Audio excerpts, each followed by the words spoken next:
BJP যেহেতু সংস্কৃতি খুব ভালোবাসে, সেজন্য জীবনানন্দের কবিতা ধার করে। অমিত শাহকে কেউ বলতেই পারেন এতদিন কোথায় ছিলেন, কিন্তু সে বললে হবে না। দিন সাতেকে বাংলা জয় করবেন শাহ, আর তাই দ্বিতীয় দফা ভোটের আগে শেষ মুহূর্তের কৌশল সাজাতে সক্রিয় তিনি। শুক্রবার কলকাতায় রুদ্ধদ্বার বৈঠকে বঙ্গ নেতৃত্বকে অমিত শাহের স্পষ্ট বার্তা, অল্প ব্যবধানে পিছিয়ে থাকা বুথে বাড়তি নজর দিন। বুথ ভিত্তিক মাইক্রো ম্যানেজমেন্ট, ইস্যু ভিত্তিক প্রচার এবং ভোটারদের কাছে পৌঁছানোর উপর জোর দিচ্ছে বিজেপি।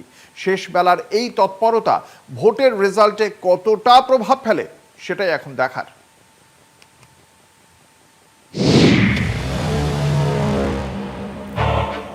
দ্বিতীয় দফার ভোটের আগে শেষ মুহূর্তের কৌশল ঠিক করতে তৎপর অমিত শাহ। শুক্রবার সকালেই কলকাতায় রুদ্ধদ্বার বৈঠকে বঙ্গ বিজেপি নেতৃত্বকে কার্যত ভোকাল টনিক দিলেন কেন্দ্রীয় স্বরাষ্ট্রমন্ত্রী। জেলা সভাপতি ইনচার্জ এবং প্রবাসী দায়িত্বপ্রাপ্তদের নিয়ে দীর্ঘ আলোচনায় স্পষ্ট বার্তা, দ্বিতীয় দফায় অল্প ব্যবধানে পিছিয়ে থাকা বুথগুলিতে বাড়তি নজর দিতেই হবে।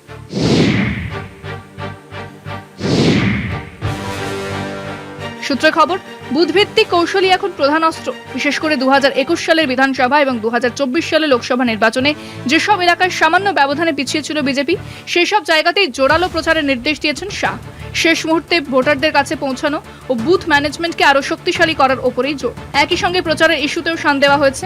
অনুপ্রবেশকারী প্রসঙ্গকে সামনে রেখে বুথে বুথে প্রচার তীব্র করার বার্তা গিয়েছে নিচু তলায়। রাজনৈতিক বিশ্লেষকদের একাংশের মতে এই ইস্যুগুলোকে হাতিয়ার করেই মেরুকরণের কৌশল আরও জোরদার করছে পদ্ম শিবির।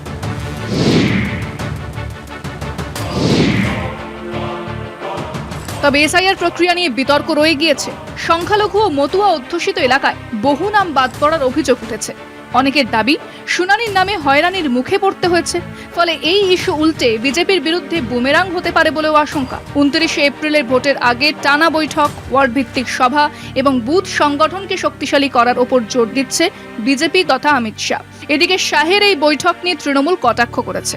বলেছে, শাহী স্বপ্নে ভর করে কৌশল সাজাচ্ছে বিজেপি। বলেছে, বাস্তবের সঙ্গে মিল নেই অমিত শাহের তথাকথিত কৌশলে। এখন দেখার শেষ মুহূর্তের এই কৌশল কতটা ফল দেয়। কনাদ দাশগুপ্তের রিপোর্ট, কলকাতা টিভি।